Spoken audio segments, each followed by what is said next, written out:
Like it seemed like the very thing that we talked about last week in here was the same thing that Pastor talked about in the Sunday night service over there. And in the service he was talking about the Great Commission, which is what we were kind of talking about. He was talking about the things that make it the Great Commission are, conviction, compassion for the lost, and then the courage to go. He said if you take the C off of commission, you get omission. And then when we leave out the courage and the compassion and the conviction about reaching the lost, then we end up omitting the Great Commission. It's a pretty cool play on words. Very, very good message. But it got me thinking, and it got my head kind of going, and I was thinking and praying, and just, and I think we're going to do sort of a 2 to 3 week deal here. We're going to talk about, go off of what we did last week, and then we're talking about having the courage to reach the lost, having compassion for the lost, and having conviction when it comes to reaching the lost. And so, for the next few weeks, next week, Brooke Cherry will be speaking. Yes. She's going to be speaking for us, so I'm not sure where she's going to go with things, but if she doesn't pick up on it, then the week after, then I'll hit the next deal here. So, we're going to talk about witnessing? Doing the deal? Okay. So if she doesn't hit courage or compassion or commit or conviction, then when we come back, I'll pick up where she left off. So this will even be a 3 or 4 week deal, and then we'll pick up. I might even make a cool video for it. I don't know. We'll see what I have to get done. But so tonight we're going to be talking about just courage. And sometimes courage, especially for people like me, I don't know about you guys, but I'm sort of passive, very passive. And when I was younger, I was very shy. I still am a little bit. And so for me, witnessing, the courage to witness was kind of like, I never really quite felt like I had the guts to do it. And so I'm having to learn, and I'm having to learn. It's a process. But you just have to step up to the plate and go do it. So have you guys ever had something that you didn't think you were going to be able to do?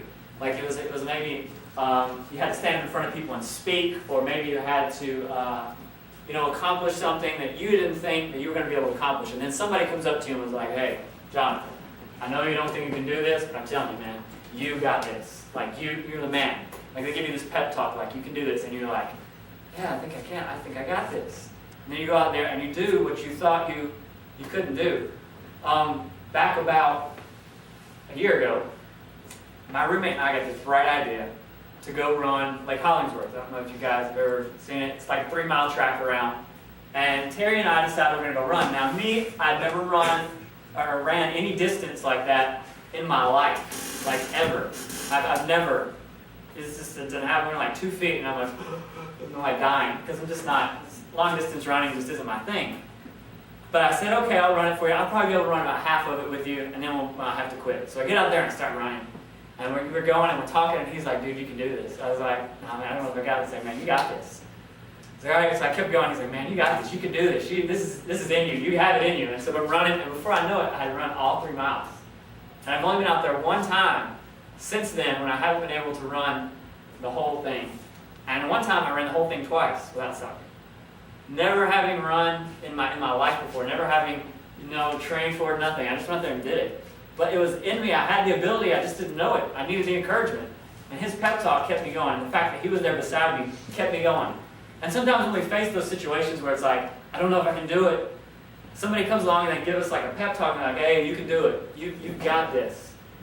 Then we're able to do it. We realize that. And there's this story in the Old Testament of this guy named Joshua, much like Joshua Bell here, who he's about to have to step up to this huge task. You guys know Moses was the guy that was in charge of leading God's people out of Egypt. They'd been in slavery to the Egyptians, and God came and spoke to Moses and said, go get them out of slavery and bring them out. So he got them out of slavery. And Moses wanders around in the desert with them for 40 years. So they're out of slavery, and they've been wandering around in the desert for 40 years, and this whole time, there's like this promise of this land that they're going to go and they're going to like make their home. So Moses leads them around for 40 years, and then Moses dies. So then this guy named Joshua, who has been sort of Moses' assistant the whole time, has to step up to the plate. So you can imagine, here's this guy who's just been sort of like the assistant, just like he's nothing big, but just sort of the assistant guy. And now all of a sudden he's the man. He's in charge of all these people. Not only is he in charge of all these people, but he's in charge of moving them from the desert to the place where they're supposed to live. And it's not that simple. They have to go and like fight these people, kick them out, and then like settle in there. So here's this guy. You can imagine. I mean, he's probably scared to death. He's freaking out. I've got to lead all these people and I have to go in here and I have to fight with all these other countries, and I have to go in and just, I have to take all these people in there. How am I going to do that? And so God comes and speaks to him and sort of gives him a pep talk, and so we're going to check that out. Joshua chapter 1, and look again at verse 6. We're going to read 2 verses to begin with. And this is God, he's speaking to Joshua, and this is what he says. Joshua chapter 1, verse 6. Speaking to Joshua, God is, and this is what he said, "Be strong and courageous, for you shall cause this people to inherit the land that I swore to their fathers to give them. Only be strong and very courageous, being careful to do according to all the law of Moses, the law that Moses my servant commanded you. Do not turn from it to the right hand or to the left, that you may have good success wherever you go. This book of law shall not depart from your mouth, but you shall meditate on it day and night, so you may be careful to do according to all that is written in it. For then you will make your way prosperous, and then you will have good success."